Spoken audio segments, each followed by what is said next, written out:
Firstly, I'm just going to say straight up, I'm so happy to see that. Let me click this onto you. Go on. Because I think sometimes it's easy to come into places like this and see the performance and you rock in for an evening and it's cool. But sometimes you can get to know the fighters, and fortunately enough, I know you a little bit better. You get to see the grit and hard work that goes into it. The 5 a.m. starts, pulling sleepers on the trains and whatnot, coming straight back to training. Yeah. I feel like you really needed a moment in Cage Warriors, and I feel like this is it. So just tell me how that was for you. Honestly, ideally I just come for the win, but the fact that I got the finish, it just makes it that much better, you know what I mean? Everyone pays attention to finishes. He was a game opponent, he was a previous champion in another promotion as well.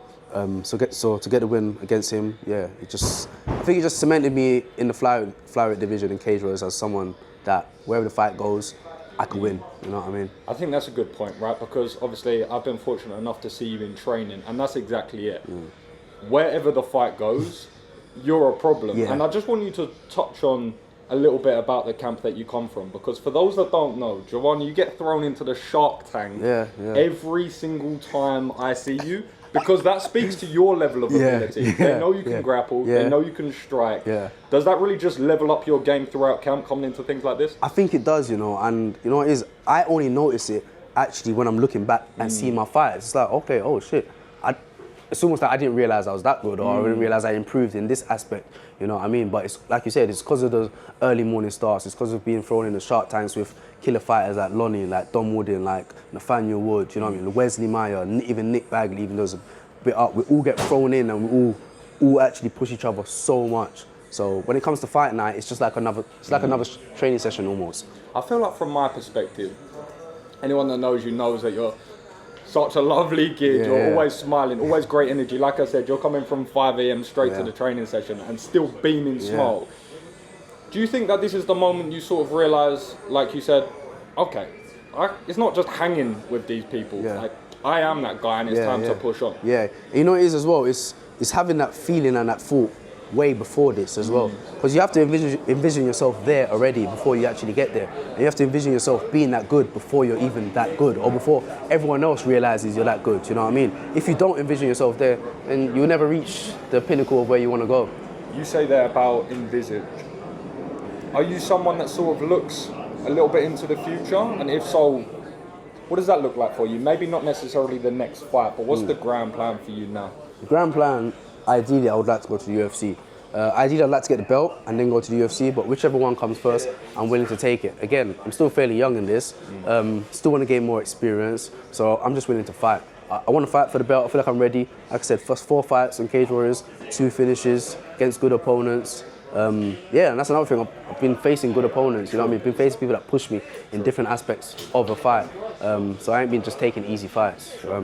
So yeah, wherever it goes, I envision myself at the top. So it could be UFC, it could be for the belt, whichever one comes first.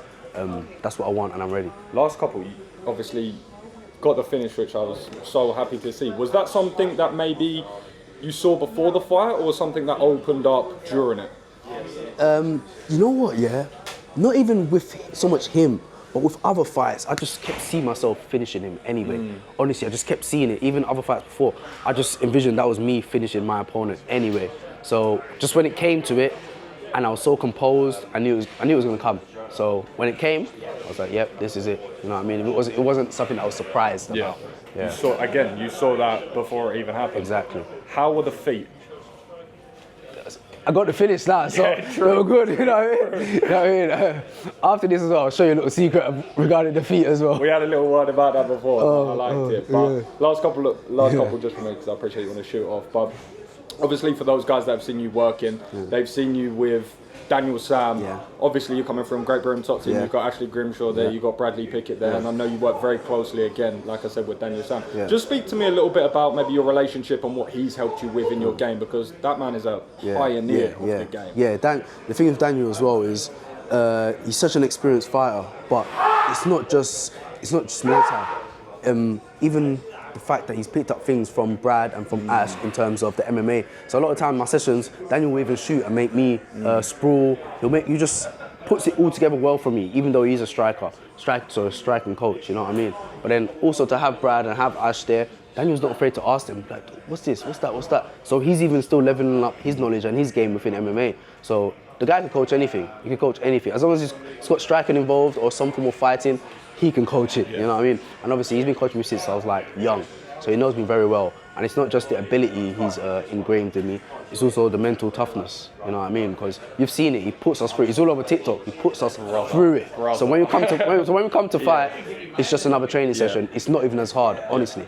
Yeah. No, it's funny you said that because I was going to say, just to finish off, if no one has seen Daniel Sam's training session, go on his TikTok and you'll see it. I'm telling you. If you don't give the research with Daniel Sam, Cage Warriors looks like a breeze because I promise you're not coming up against anyone 260. I'm telling you, the guy, oh my God, even when I was cutting weight, I'm drilling with him, and people don't think I get gassed. I get gassed, and he's pushing me over, and I'm full. Yeah, I get it just as much as everyone else gets it as well. People don't think I do, but just gotta weather it better. But Daniel, yeah, he takes no prisoners. You say that actually.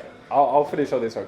I actually don't think I have ever seen you gassed in a training. People say that, but it's true.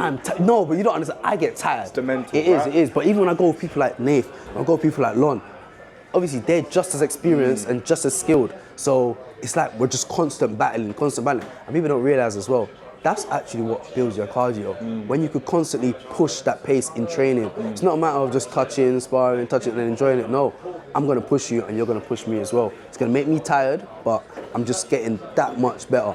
I think as well you do a great job of masking it even if you are. You don't show it, right? Yeah. And you just keep pushing that pace. But that's what you say, but to me, I'm gone. I'm telling you, sometimes after the session, we'll be like, are you tired? I'm not Lon. I'm dead, bro. I'll be like, I'm dead as well. I know you're tired. I'm tired as well. Trust me. But yeah, we really push each other. Not just me and Lon, but everyone else there as well. There's even amateurs coming up that all push us. We've got new guys that have come as well. That, you know what I mean? It's just everyone's leveling up in that gym, and it's a tight-knit family as well. So it's not just a matter of I want to be better than this person. No, it's healthy competition. Last thing we'll end on. Obviously, you mentioned Nate there. You mentioned Lon there. What's that like seeing them obviously just next door at the sort of like the big brother, right? Literally opposite you. That's where your mind is. Got to finish now. That's where the goal is. What's it like seeing them on the day after and sort of saying, I can do this as well? Yeah, obviously it's like I know that I'm at that level already, but you know what it is as well, when I see them, I'm excited for them. It's not even so much about me anymore, I'm just excited for them because I see the hard work that they put in as well. So I'm just appreciative of the fact that I could train with such people, not just fighters, but such good people and good like humans. Nath, such a nice guy as well, such a skilled fighter. Lon, such a nice guy, such a skilled fighter. They deserve to be where they are, and hopefully, I'll be there with them soon. And equally, such a nice person, such a skilled fighter, Jawani Scott. As always, keep it casual. My man. Jawany, man. Man, so thank you. Keeping that casual, it was a good. I appreciate it, brother. Thank you. Happy for you, man. I'm not. You need that, We knew you could win. We knew you was at that level. We just needed that just to remind people.